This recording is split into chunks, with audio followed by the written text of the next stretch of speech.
नमस्कार, संसद टीवी में आपका स्वागत है। मैं हूं प्रतिबिंब शर्मा और आप देख रहे हैं संसद में। आज संसद के बजट सत्र का आज 10वां दिन है। 10वें दिन दोनों सदनों लोकसभा और राज्यसभा का क्या एजेंडा रहने वाला है, उसकी जानकारी आप तक पहुंचाएंगे। कल सदन में विशेष रूप से राज्यसभा में क्या क्या हुआ वो भी बताएंगे।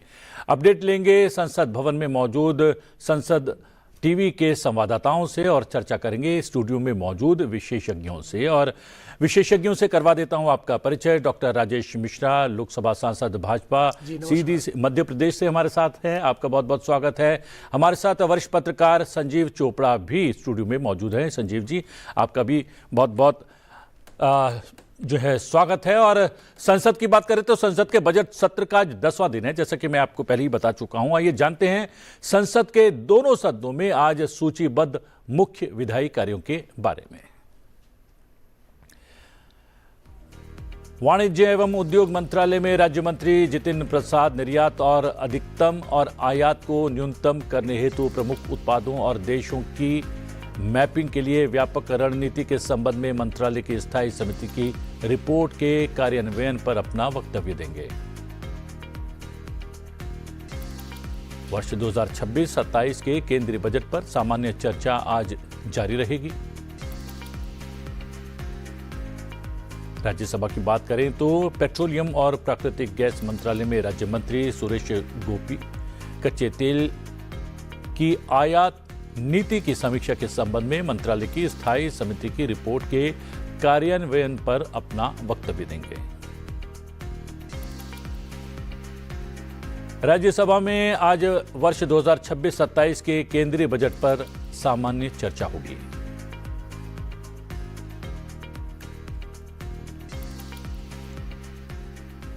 सीधा रुख करते हैं अपने सहयोगी संवाददाता पवन शर्मा का, जो कि संसद भवन के सामने इस वक्त उपस्थित हैं। पवन, 10वां दिन संसद के बजट सत्र के पहले चरण का कितना महत्वपूर्ण है आज 10वां दिन लोकसभा की कार्रवाई के हिसाब से?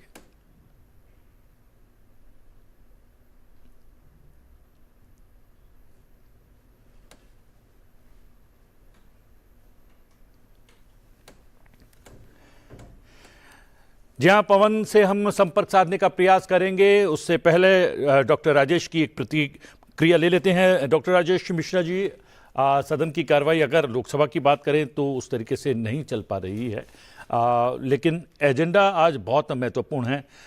जो चर्चा वहाँ पर शुरू हुई थी वो जो है आज जारी रह सकती है अगर सदन की कार्रवाई जो है सुचारू रूप से चले। प्रश्नकाल में बहुत महत्व के प्रश्न जो है आज पूछे जाने वाले हैं।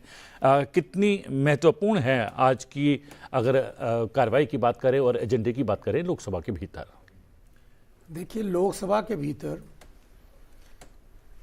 हम लोगों के जब से बजट सत्र प्रारंभ हुआ है, राष्ट्रपति के भाषण के बाद लगभग रुकावटों की वजह से बहुत ज़्यादा काम प्रभावित हुआ है जी। यहाँ तक कि प्रश्नकाल तक नहीं हो पा रहे हैं। निश्चित तौर से प्रश्नकाल एक बहुत महत्वपूर्ण समय होता है। बहुत मुश्किल से माननीय सांसदों के नंबर आते हैं प्रश्नकाल में लॉटरी के माध्यम से।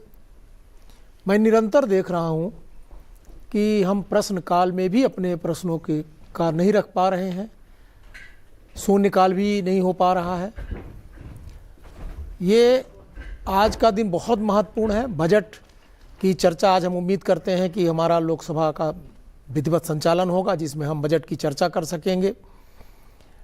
मैं आज ये का जो महत्वपूर्ण दिन है, बजट की चर्चा भी प्रमुख रहेगी और बाकी जो प्रश्नकाल है, मैं उम्मीद करता हूं कि आज लोकसभा में वो ठीक से संपन्न हो पाएगा। जी हाँ, प्रश्नकाल भी जो है सुचारू रूप से चल पाएगा। और प्रश्नकाल के लिए हम कई बार ये बात कर चुके हैं। यहाँ पर माननीय सांसद सत्ता पक्ष और विपक्ष के सभी आते हैं, उनसे जब चर्चा होती है तो ये एक सत्ता पक्ष और विपक्ष के बीच एक आम सहमति बनी हुई है कि प्रश्नकाल को बाधित नहीं किया जाएगा। लेकिन हम देखते हैं कि समय समय पर ऐसा हो जाता है। और हमारे साथ गुलाम अली जी, राज्यसभा सांसद बीजेपी भी जुड़ गए हैं। बहुत बहुत स्वागत है गुलाम अली जी आपका। और राज्यसभा की बात करें तो राज्यसभा में तो चर्चा हुई कल, और सत्ता पक्ष और विपक्ष के माननीय सांसदों ने अपने अपने विचार रखे हैं। एक बार राज्यसभा में आम बजट 2026-27 पर चर्चा शुरू हुई, जिसको लेकर सत्ता पक्ष और विपक्ष के सदस्यों ने अपने अपने विचार और सुझाव रखे। हम आपको बता दें कि चर्चा के दौरान सत्ता पक्ष ने इसे लोगों की आकांक्षाओं को पूरा करने और देश को विकसित भारत की ओर से तेजी से आगे बढ़ाने वाला बजट करार दिया। उस वक्त की ये तस्वीरें आप देख सकते हैं जब कल राज्यसभा के भीतर चर्चा हो रही थी, और सत्ता पक्ष के सांसदों ने इस अवसर पर कहा कि बजट का आकार 3 गुना बढ़ाकर 53 लाख करोड़ रुपए कर दिया गया है, जबकि यूपीए शासन में ये मात्र 16 लाख करोड़ रुपए से थोड़ा ही अधिक था। यह भी बताया गया सदन के भीतर कि गरीबों को आवास उपलब्ध कराने के लिए भारी बजट आवंटित किया गया है।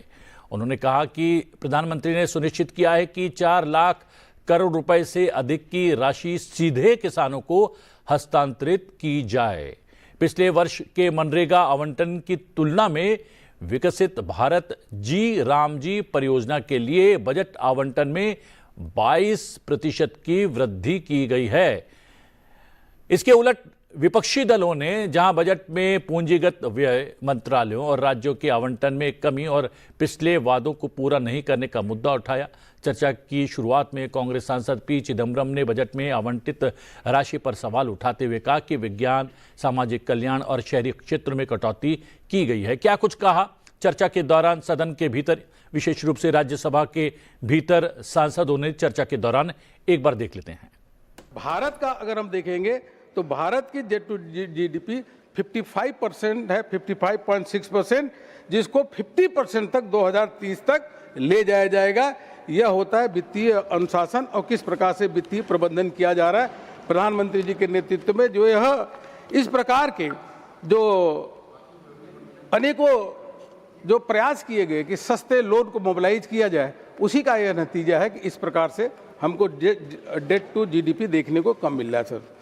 Sir tax to GDP, sir यह जो है अभी 11.2%, पहले 10.09% होता था।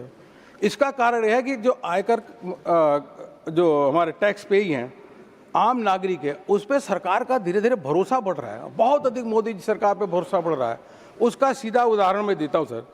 जब 2014-15 में 4.07 मतलब 4 करोड़ रिटर्न फाइल होती थी 2014-15 में, 4 करोड़ से बढ़कर के पिछले साल देखे तो 9.2 करोड़, दो गुना से अधिक इनकम टैक्स के रिटर्न में फाइल हो रही है। यह विश्वास बढ़ा है सर। अभी बात कर रहे थे कि अमेरिका से जो समझौता किया उसमें भारत के किसानों का हित गिरवी रख दिया। ये हर चीज में यही बात करते, लेकिन मैं सदन को, सुरजेवाला जी, सदन को मैं आपके माध्यम से सूचना देना चाहता हूं कि अभी ब्रेकिंग न्यूज चल रही है। व्हाइट हाउस से घोषणा हुई है कि अमेरिका ने जो 25% पेनल्टी टैरिफ लगाया था रूस से तेल लेने पर, वो पैसा वापस देगा और 40,000 करोड़ रुपए भारतीय व्यापारियों को वापस मिलेंगे। ये व्हाइट हाउस से घोषणा हुई। ये मुमकिन कैसे हुआ? ये मोदी है तो मुमकिन है। Sir, my party feels that this budget lays a firm foundation for the next quarter century, sir. We also feel that the budget is not an exercise in short-term populism, sir. It is a vision document rooted in structural reform, sustained capital expenditure, and long-term productivity. For the 11th consecutive year, public capital expenditure has been expanded, now touching 12.12 lakh crore, which is an unmistakable signal that this government is believing in building assets. Sir, I would like to place on record that the Tamil Nadu emerges as one of the best beneficiaries and central pillars of this Union Budget 2026. Sir, the budget explicitly recognizes Tamil Nadu as India's strategical, industrial, and economic engine. In 2026-27 alone, Tamil Nadu government has received 6.25 lakh crores in tax devolution, backed by sustained grant and long-term interest-free capital assistance from the center. So this is a cooperative federalism in action, not in words, but in resources. So Tamil Nadu's strength, I would say, in manufacturing, export, skill, sports and technology is actively leveraged in this budget. The announcement, sir, especially for a rare earth corridor linked to a 7,280 crore permanent magnet scheme, is a strategic breakthrough, sir. Studio में मौजूद विशेषज्ञों की टिप्पणी जो है इस चर्चा पर हम लेंगे, लेकिन उससे पहले आज के एजेंडे को जानने का प्रयास करेंगे। अपने सहयोगी पवन शर्मा के माध्यम से संपर्क सध गया है। पवन, आज धूप खिली हुई है और माना जा रहा है कि सदन के भीतर भी थोड़ी सी ऊष्मा पहुंचेगी इस धूप की और आज कार्रवाई जो है सुचारू रूप से चल पाएगी। क्या कुछ है एजेंडे में?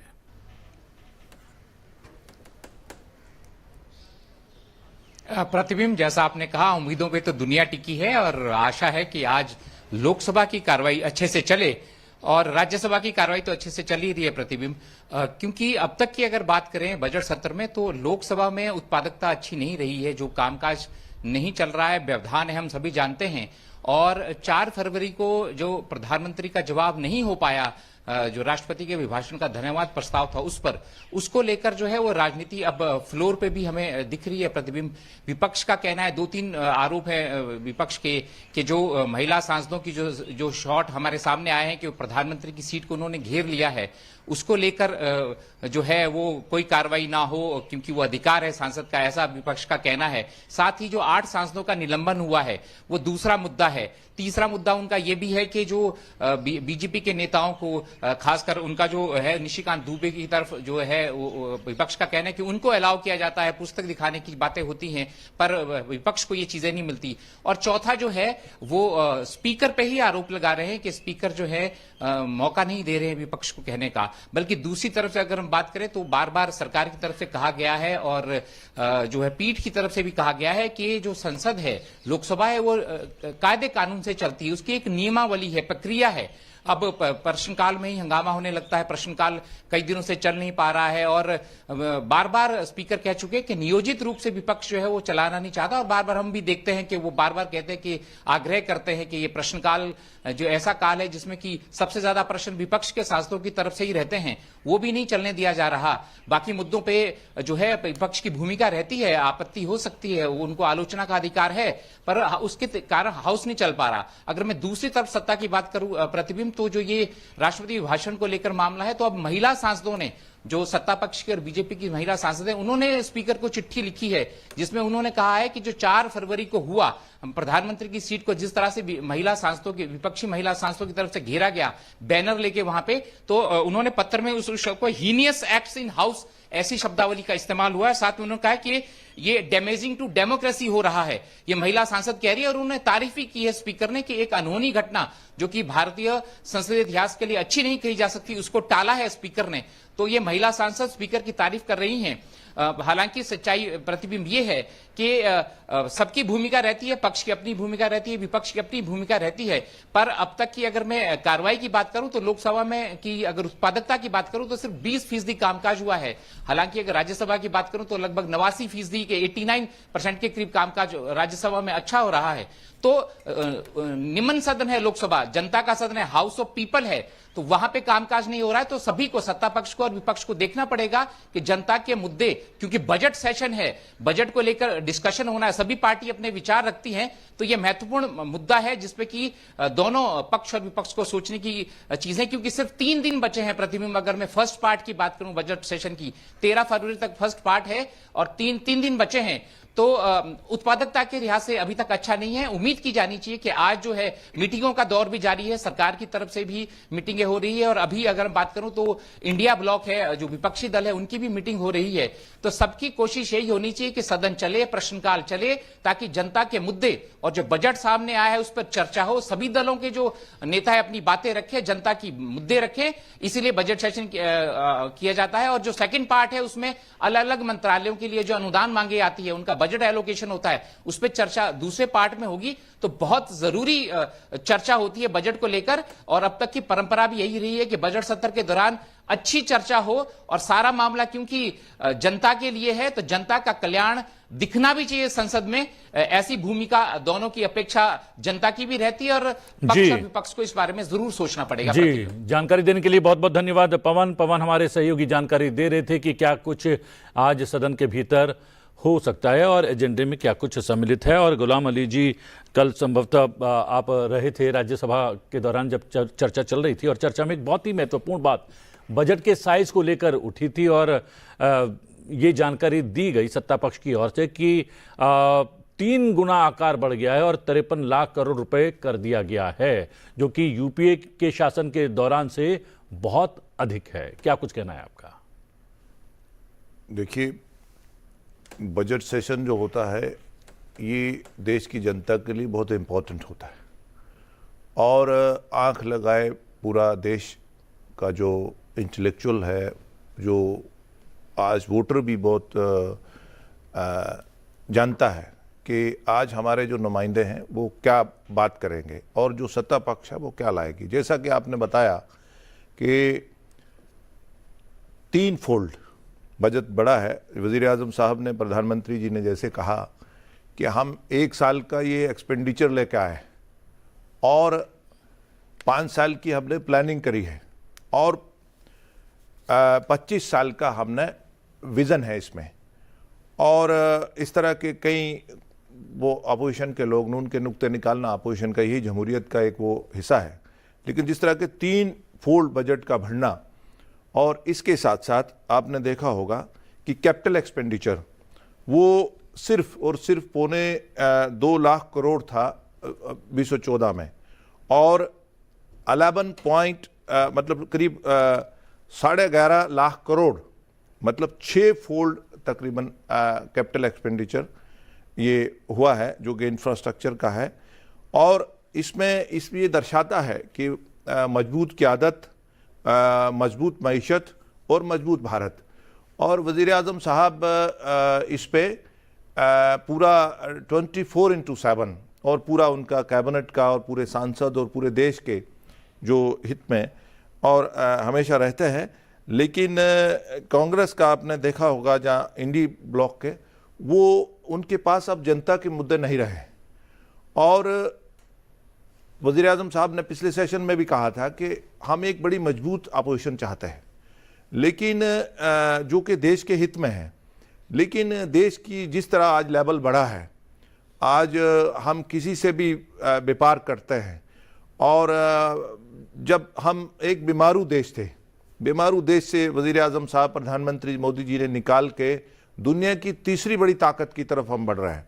और किस तरह से रिफॉर्म एक्सप्रेस और एक छोटी छोटी चीज़ों के लिए नुक्ते निकालना, किस तरह जीएसटी का रिफॉर्म्स, किस तरह टेक्नोलॉजी, और किस तरह ये डायरेक्ट बेनिफिट्स ट्रांसफ़र, बिचौले खा जाते थे पैसे को और गरीब आदमी तक। और जो पिछले इंडी ब्लॉक के कांग्रेस के प्रधानमंत्री रहे हैं, उन्होंने कहा कि जनता तक तो मात्र 10 रुपये भी नहीं पहुंचते हैं, 10% भी नहीं पहुंचता है। अगर हम 1 रुपया भेजें 10, आज मोदी जी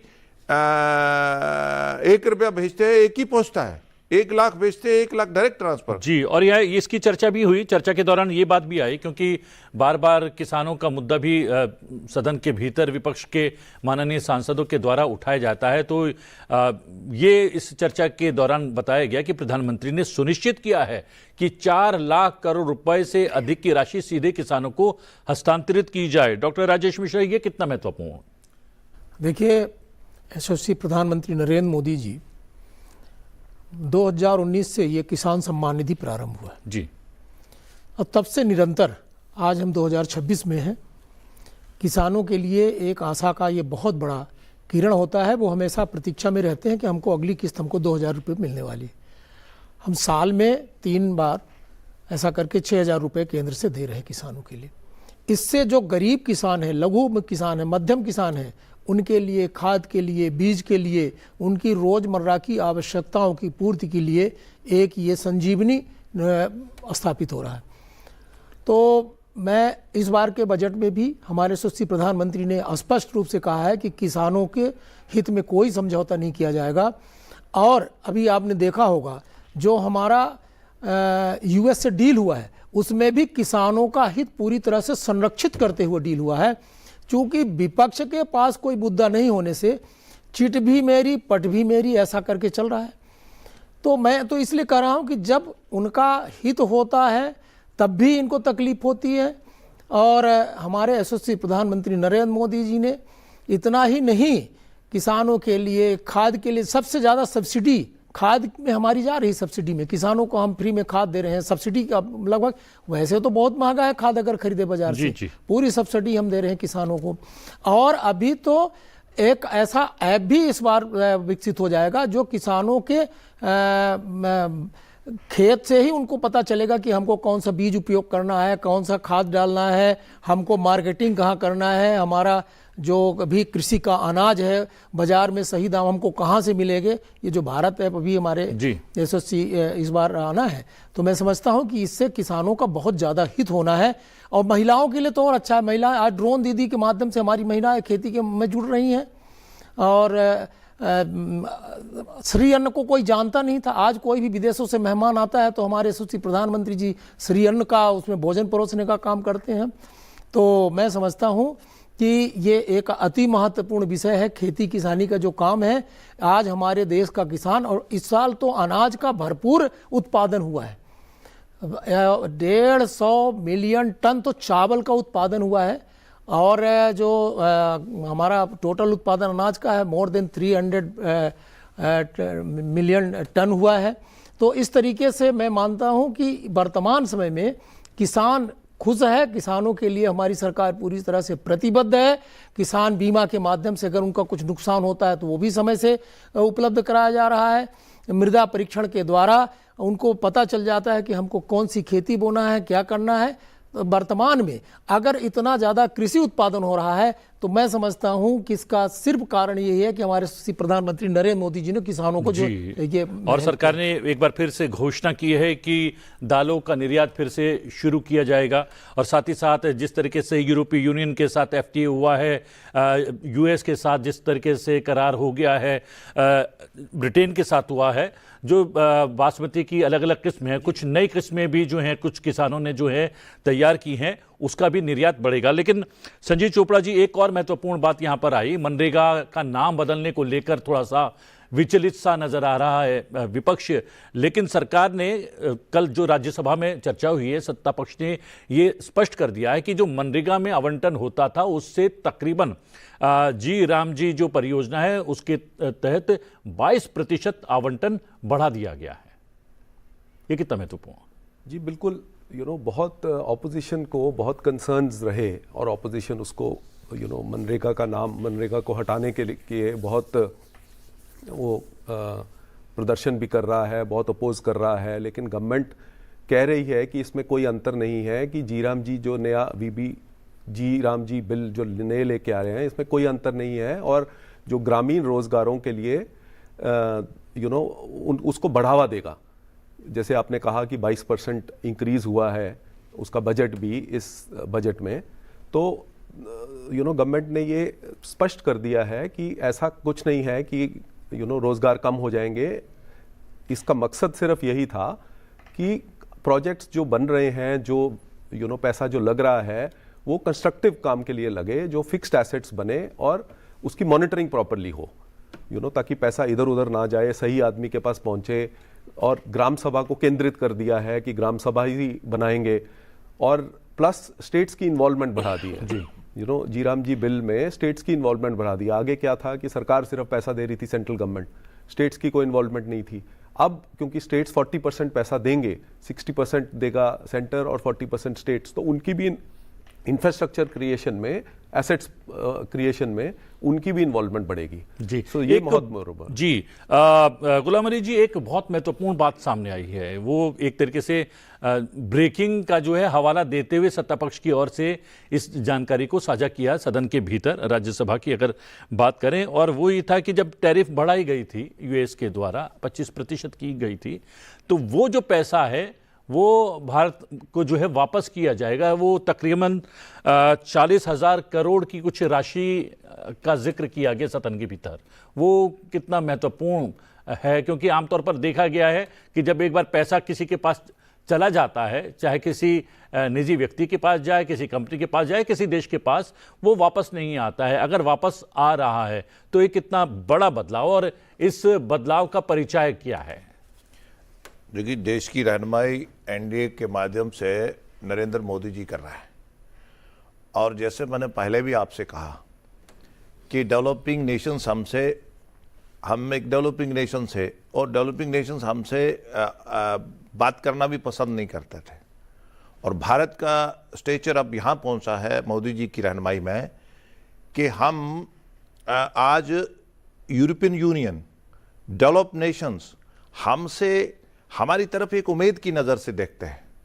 आज जो हमारा ह्यूमन रिसोर्सेस है, जो हमारा देश का सिक्योरिटी है, जो हमारा सारी चीज़ें, जो हम सेल्फ रिलायंट की तरफ बढ़ रहे हैं, जो हम स्टार्टअप स्टैंडअप वज़ीर आज़म साहब ने, आज हम एक युवा देश और एक टैलेंटेड देश है, और भारत की तरफ सबको उम्मीदें हैं।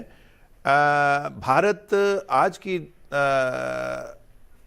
आज का जो भारत है, वज़ीर आज़म साहब, हम जहां हमारा मन चाहे हम अपना व्यापार करते हैं, एक्सपोर्ट करते हैं, इंपोर्ट करते हैं। आज हमें कोई डिक्टेट नहीं कर सकता। सबसे बड़ी बात है कि पहले लोग हमें दबाते थे, आज हम अपनी मर्जी से करते हैं। और जैसे कि आपने कहा कि जो टैक्स रिड्यूस हुआ है, और कल एक ब्रेकिंग न्यूज़ के बारे में रेफरेंसेस आए, वो देगा, ये कमिटमेंट है। बाकी रशिया या अमेरिका, देखिए उसमें आप वो जो ऑयल है वो भी हमने अभी रशिया से हमने कोई बंद नहीं कर दिया है। जो रशिया का ब्लेंड है वो अलग है, वो डेंस है ऑयल का, और जो अमेरिकन ब्लेंड है वो लाइट है, जो इस तरह की बात कर रहे थे। तो भारत आज अपने ढंग से बिजनेस करता है, जिसको और बाजुरत लीडरशिप है। देश के नागरिक ने एक बाजुरत वज़ीर आज़म बनाए हैं, जो कि और देश के हर नागरिक को गर्व भी होना चाहिए वज़ीर आज़म साहब पे कि आज हम एक तीसरी बड़ी ताकत। और अपोजिशन इस तरह के नुक्ते निकालते हैं, देखो जी 25 साल की प्लानिंग की क्या ज़रूरत थी, देखो जी बाद के लिए क्यों सोच रहे हैं। तो जिन्होंने शहादतें दी हैं हमें आज़ादी के लिए, वो सोचते जी हम अपनी जान क्यों दें। तो अपोजिशन के पास कोई मुद्दा ही नहीं है।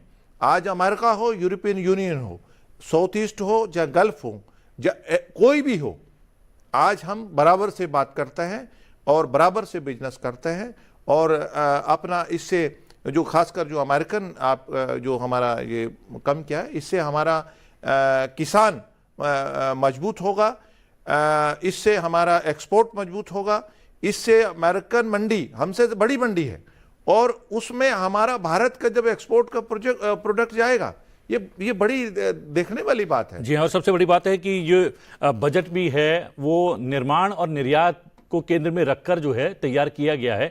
जिस तरीके से यूरोपीय यूनियन का बाजार खुल गया है, अमेरिका का बाजार खुल गया है, और आने वाले समय में निर्यात भी बढ़ेगा, तो उसके लिए निर्माण की भी आवश्यकता होगी।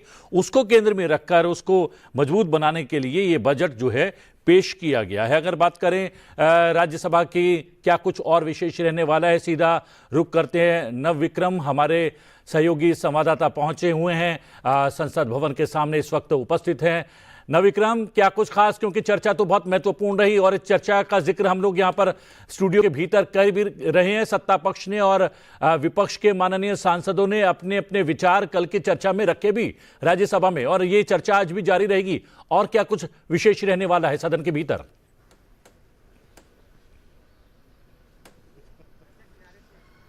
बिल्कुल जिस तरीके से आप अभी स्टूडियो में चर्चा कर रहे थे, निश्चित तौर पर बजट पर जो चर्चा है वो आज जारी रहेगी और महत्वपूर्ण जो बिंदु हैं वो सभी जो सांसद हैं वो रखेंगे। लेकिन इसके इतर मैं आपको बताना चाहूँगा, चूंकि आप चर्चा भी फर्टिलाइजर की, किसानी की और ख़ास तौर पर जिस तरीके से जो आर्थिक विकास है, इंफ्रा है, उसकी बात कर रहे थे प्रतिबिंब, तो प्रश्नकाल इस को अगर देखें तो प्रश्नकाल भी आज इन्हीं सभी मुद्दों से जुड़ा हुआ है और कई अहम प्रश्न उठाए जाएंगे। खास तौर पर अगर सेहत की बात करें, जो सीधे आम आदमी से जुड़ा है, तो सेहत को लेकर आयुष मंत्रालय से सवाल पूछे जाएंगे, जो कि अगर हम देखें तो जो कुपोषण की समस्या है उससे निपटने के लिए सरकार सुपोषित भारत नाम से स्कीम लाई थी और सुपोषित भारत के तहत आयुष आहार दिया गया। जो कुपोषण के शिकार जो बच्चे हैं, विशेष तौर पर मध्य प्रदेश में,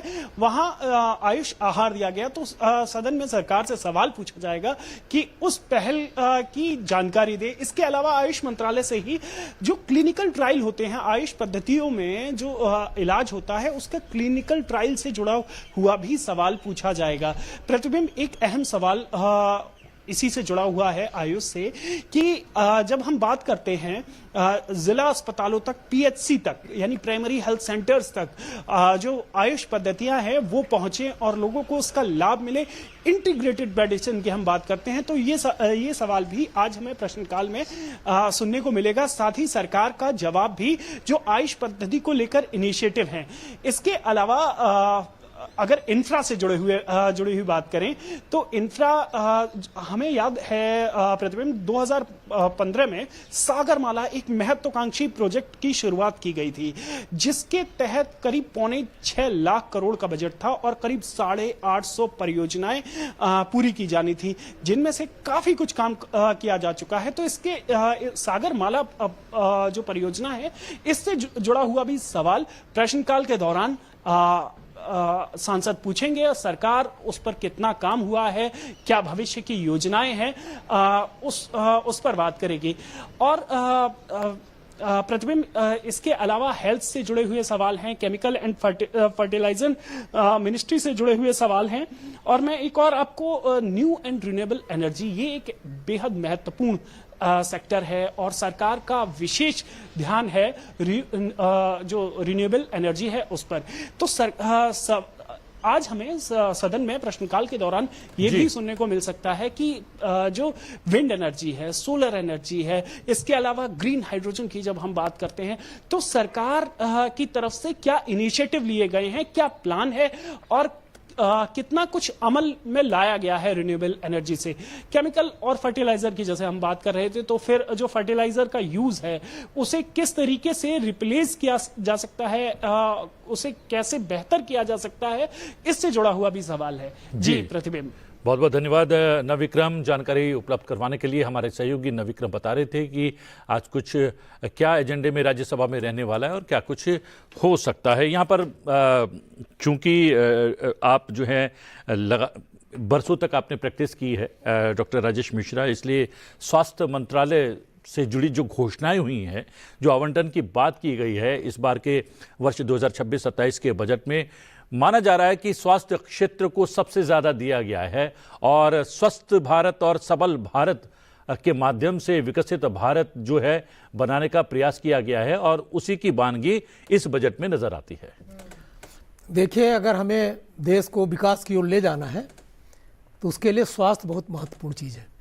कोविड के समय पर इसका बहुत अच्छे से पूरे विश्व ने इसको देखा है और स्वास्थ्य की दृष्टि से तो इस बार के बजट में बहुत ही अभूतपूर्व परिवर्तन हुए हैं।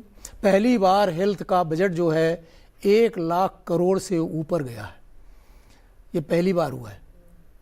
और कई ऐसी चीज़ें हैं भविष्य के लिए भी। आज विदेशों से लोग भारत में उपचार कराने इसलिए आते हैं, खासतौर पर गल्फ कंट्रीज से, कि भारत में उपचार विदेशों की तुलना में काफ़ी सस्ता है। हम भारत को मेडिकल टूरिज्म की ओर ले जाने के लिए इस बजट में जो प्रस्ताव है उसके पर विशेष आपको बताना चाहता हूं कि हम इस बार के बजट में पूरे देश में ऐसे 5 नए मेडिकल हब बनाने का है कि जहां पर उनका डायग्नोसिस होगा, उनका आयुर्वेद के माध्यम से योगा है, उनके उपचार का है, इस तरीके से अब विभिन्न तरह के उपचार उनको पूरी तरह से सुविधाओं के साथ। इतना ही नहीं, 3 जो हमारे all India institute of Ayurvedic sciences के हमारे पहले चल रहे थे, उनको अपग्रेड तो करना ही है।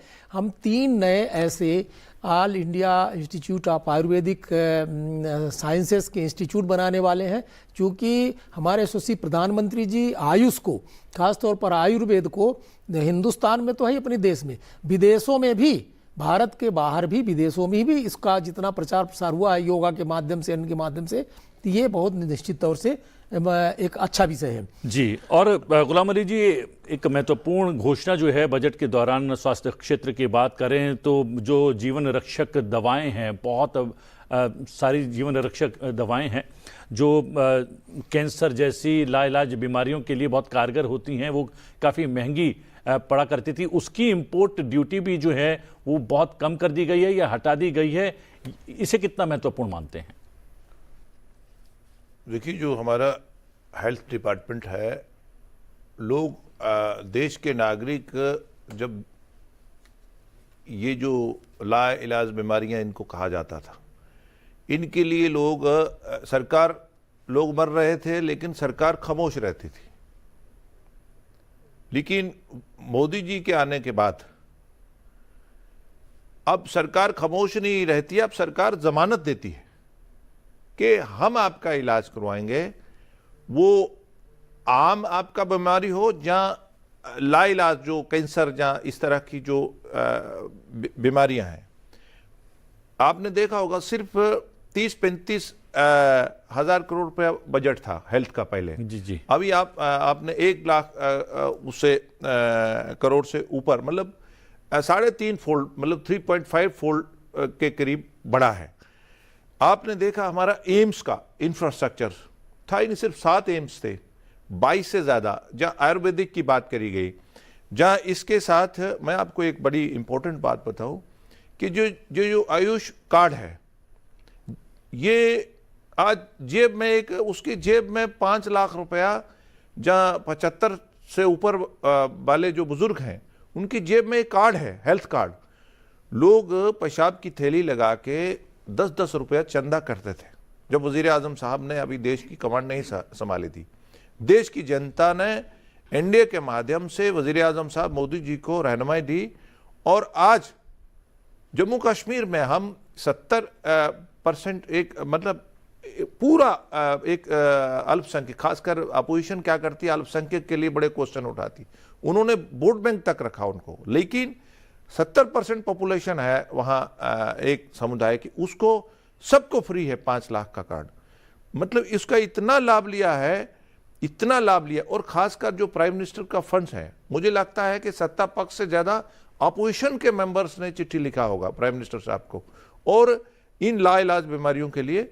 और ख़ासकर मैंने आपसे कहा कि पेशाब 10-10 रुपये चंदा करते थे, आज जमानत दिया है वजीर आजम साहब ने देश के नागरिकों को, उनका कॉन्फिडेंस बढ़ा है हेल्थ डिपार्टमेंट की। जिस तरह जेनरिक मेडिसिन, मतलब सस्ती दवाएं, मतलब आप शुगर की, थायराइड, ये तो बीपी, ये तो आम था ना, अब इससे हम निकल के हेल्थ में ये भी एक विजन रखा गया है कि हम इससे निकल के हमने स्वास्थ्य कैसा ठीक रहे, मतलब नीयत से चलता है।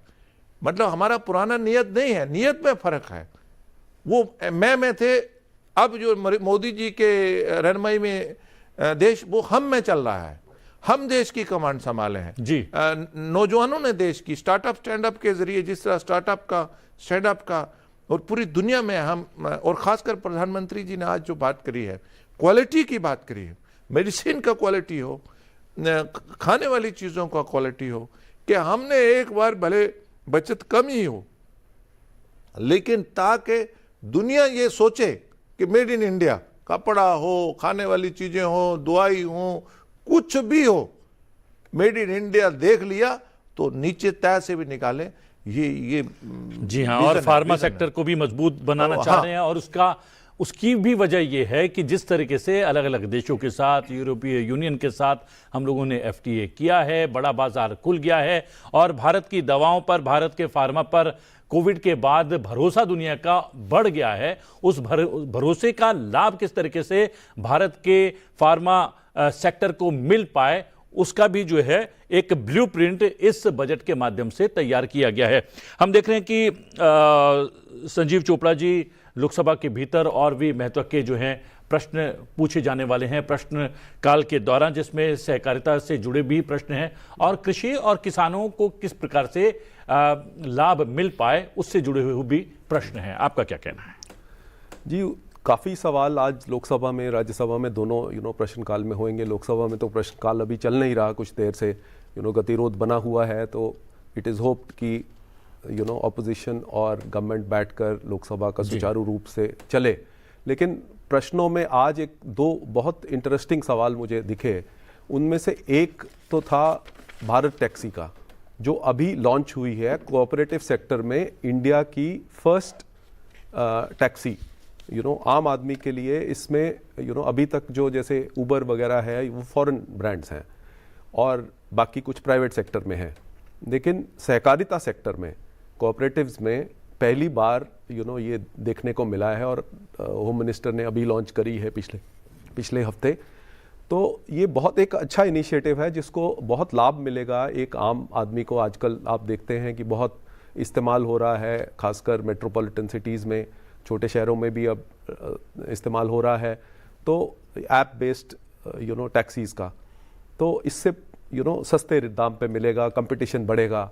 और एक दूसरा सवाल जो बहुत इंटरेस्टिंग है, वो काफ़ी एमपीज़ ने उसके बारे में पूछा है, वो है सभासार AI बेस्ड टेक्नोलॉजी का, AI बेस्ड गवर्नेंस का, use of AI technology in better governance.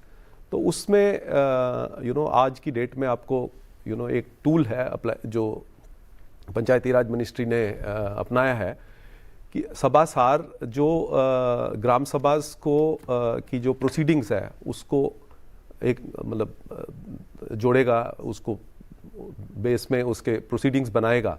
तो 1 लाख से ज़्यादा ग्राम पंचायत आज की डेट में उसको यूज़ कर रहे हैं across the country.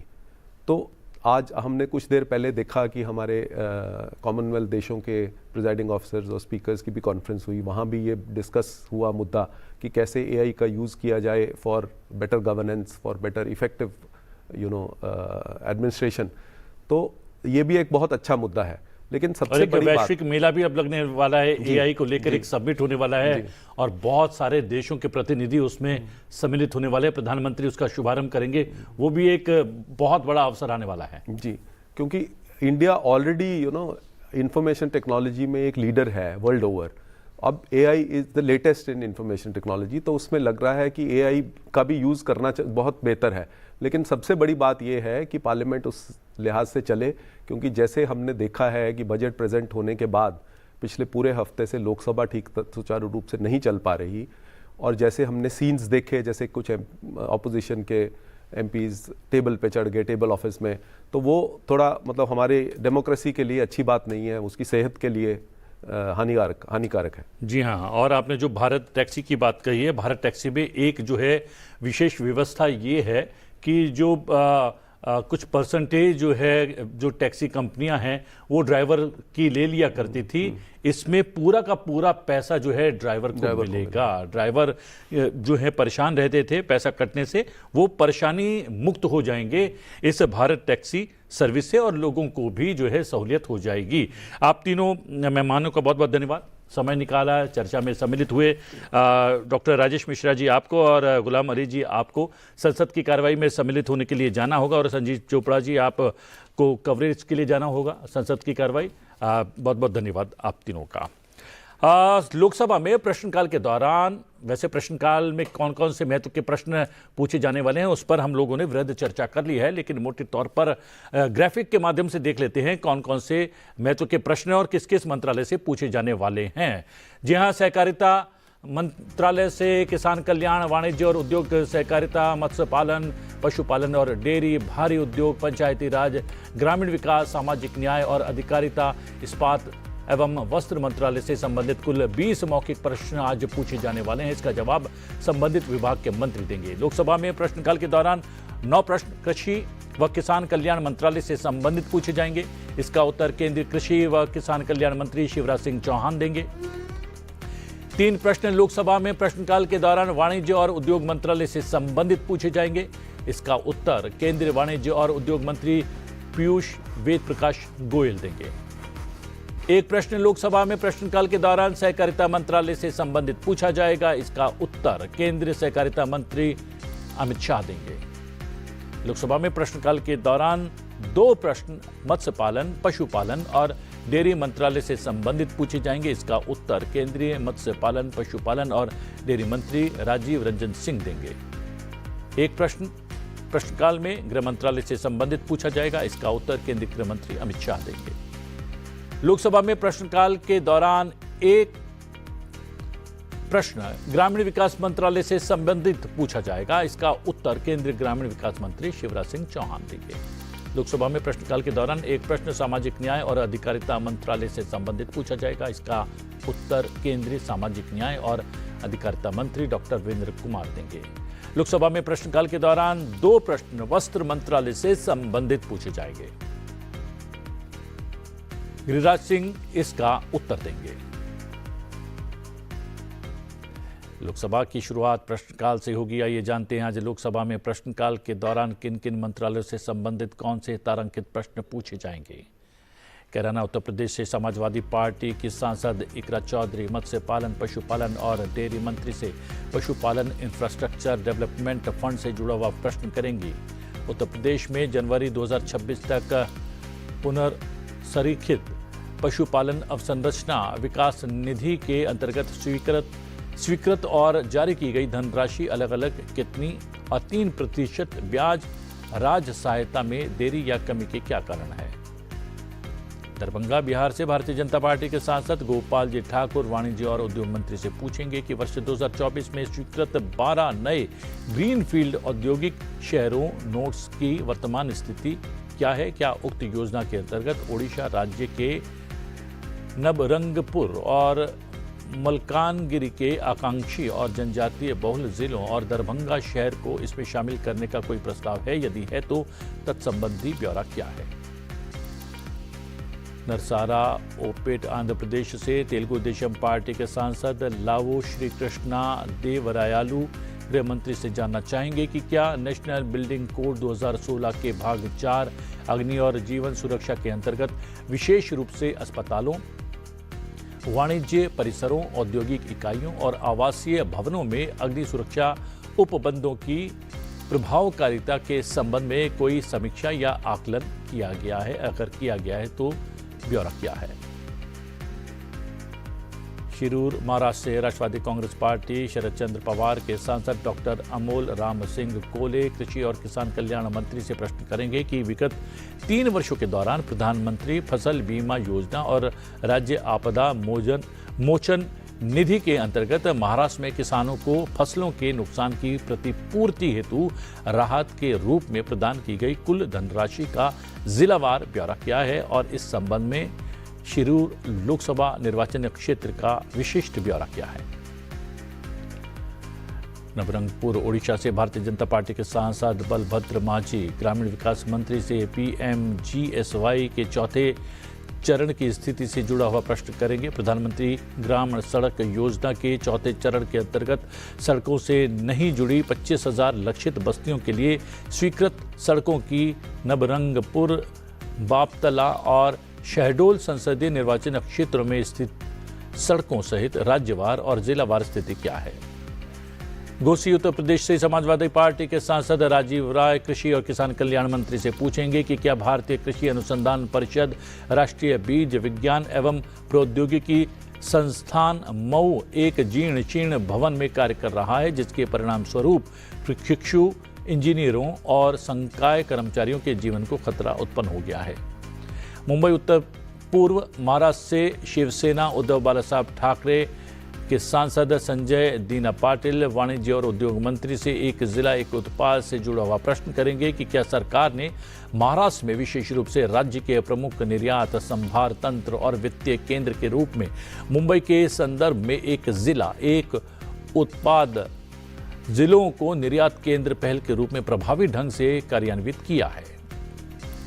Hathras Uttar Pradesh से भारतीय जनता पार्टी के सांसद अनूप प्रधान वाल्मीकि सामाजिक न्याय और अधिकारिता मंत्री से जानना चाहेंगे कि प्रधानमंत्री सामाजिक उत्थान एवं रोजगार आधारित जन कल्याण योजना का ब्यौरा और स्थिति क्या है। वित्तीय वर्ष 2024-25 के दौरान देश में उक्त योजना के अंतर्गत लक्षित 1 लाख उद्यमियों की तुलना में ऋण प्रदान किए गए लाभार्थी उद्यमियों की कुल संख्या और स्वीकृत तथा संवितरित ऋण राशि का राज्यवार और जिलावार ब्यौरा क्या है। नागौर राजस्थान से राष्ट्रीय लोकतांत्रिक पार्टी के सांसद हनुमान बेनीवाल कृषि और किसान कल्याण मंत्री से प्रश्न करेंगे कि क्या सरकार विभिन्न राज्यों विशेषकर राजस्थान में न्यूनतम समर्थन मूल्य पर की जाने वाली खरीद की समीक्षा करती है। यदि करती है तो विगत 3 वर्षों के दौरान पहचान की गई कमियों का ब्यौरा क्या है और इनको दूर करने के लिए क्या सुधारात्मक उपाय किए गए हैं।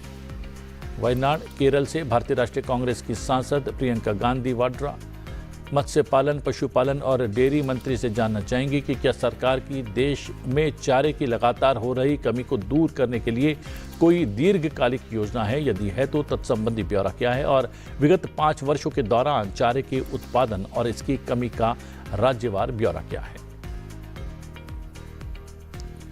राज्यसभा में प्रश्नकाल के दौरान आयुष, रसायन और उर्वरक, उपभोक्ता मामले, खाद्य और सार्वजनिक वितरण, कॉरपोरेट कार्य, वित्त, स्वास्थ्य एवं परिवार कल्याण, नवीन और नवीकरणीय और पतनपोत, परिवहन और जलमार्ग मंत्रालय से संबंधित 15 मौखिक प्रश्न पूछे जाएंगे। इसका उत्तर संबंधित विभाग के मंत्री देंगे। राज्यसभा में प्रश्नकाल के दौरान 3 प्रश्न आयुष मंत्रालय से संबंधित पूछे जाएंगे। इसका उत्तर केंद्रीय आयुष राज्य मंत्री स्वतंत्र प्रभार प्रताप राव जाधव देंगे।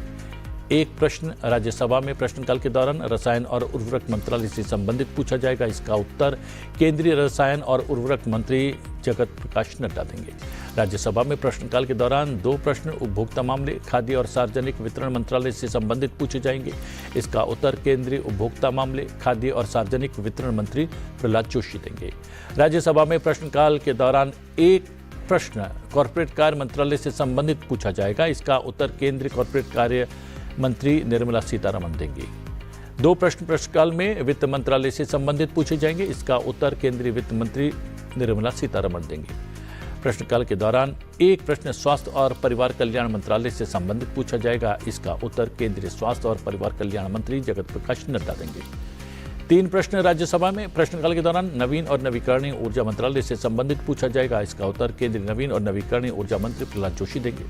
राज्यसभा में 2 प्रश्न प्रश्नकाल में पतनपोत, परिवहन और जलमार्ग मंत्रालय से संबंधित पूछे जाएंगे। इसका उत्तर केंद्रीय पतनपोत, परिवहन और जलमार्ग मंत्री सर्बानंद सोनोवाल देंगे। आइए आज जान लेते हैं कि राज्यसभा के भीतर कुछ चुनिंदा प्रश्न कौन कौन से हैं।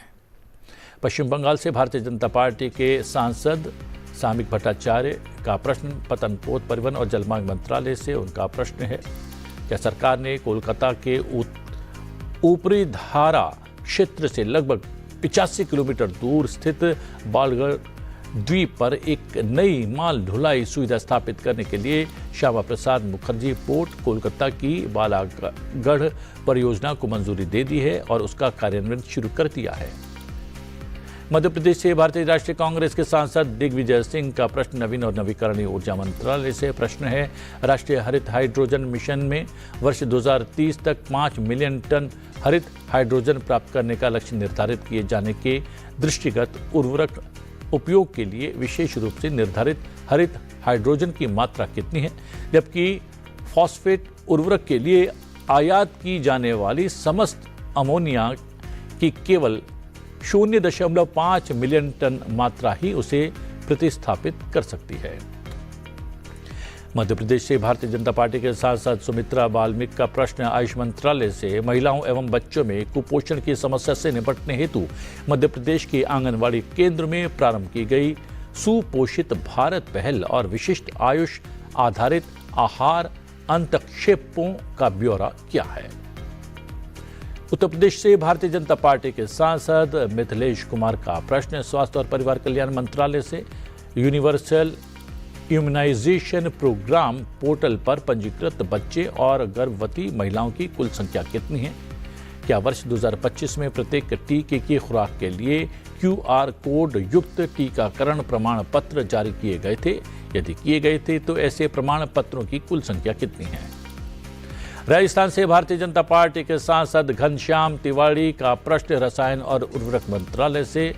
वर्ष 2024-25 के दौरान रासायनिक उर्वरक के उपयोग में कमी करने वाले राज्यों और संघ राज्य क्षेत्रों की संख्या कितनी है? इस कमी के परिणाम स्वरूप दिसंबर 2025 तक संबंधित राज्यों और संघ राज्य क्षेत्रों को जारी की गई उर्वरक सब्सिडी बजट अथवा प्रोत्साहन निधि की कुल राशि कितनी है?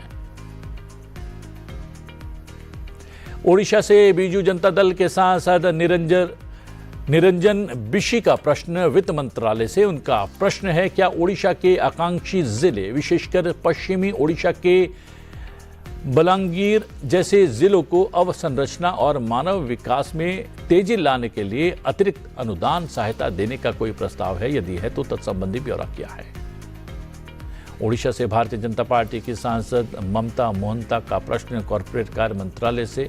वर्ष 2025 के दौरान कंपनी अधिनियम 2023 के अंतर्गत किए गए प्रमुख सुधारों का ओडिशा जैसे उभरते हुए औद्योगिक राज्यों में कारोबार की सुगमता पर क्या प्रभाव पड़ा है?